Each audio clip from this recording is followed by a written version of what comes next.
کراچی میں خوفناک آگ سے تباہ ہوئے گل پلازا کے ملبے سے لاشوں کی تلاش کا کام جاری ہے۔ سانحے میں اب تک 67 افراد کے جاں بحق ہونے کی تصدیق ہو گئی۔ حکام کا کہنا ہے کہ آگ سے تباہ گل پلازا کی عمارت کو مکمل طور پر منہدم کیا جا سکتا ہے۔ انچارج شناخت ڈیسک CPLC عامر حسن کے مطابق رات گئے لاشوں کی باقیات اسپتال لائی گئیں، جو ممکنہ طور پر 4 افراد کی ہو سکتی ہیں۔ تصدیق ہو گئی تو جاں بحق افراد کی تعداد 71 ہو جانے کا خدشہ ہے۔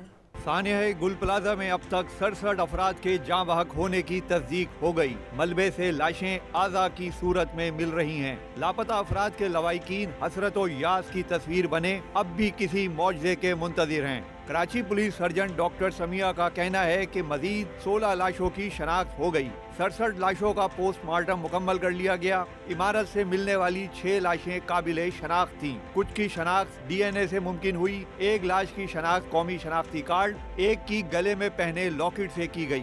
DG ریسکیو 1122 کا کہنا ہے کہ گل پلازا سانحہ میں 85 افراد لاپتہ تھے۔ آج بلڈنگ کی سرچنگ مکمل کر لیں گے۔ آج وہاں بھی جائیں گے جہاں پہلے نہیں جا سکے۔ گراؤنڈ فلور سے آگ لگی، وہاں مزید لاشیں ملنے کا خدشہ ہے۔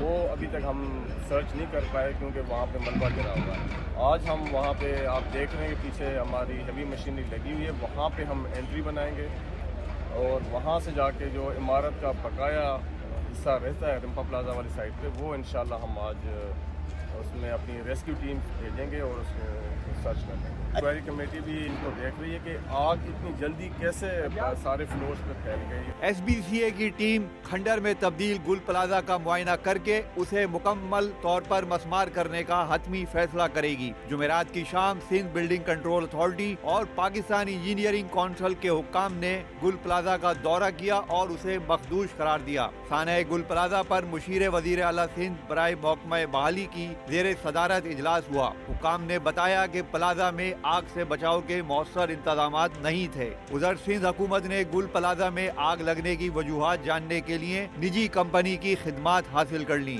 دکانداروں سمیت تمام متعلقہ افراد کے بیانات قلم بند کیے جائیں گے۔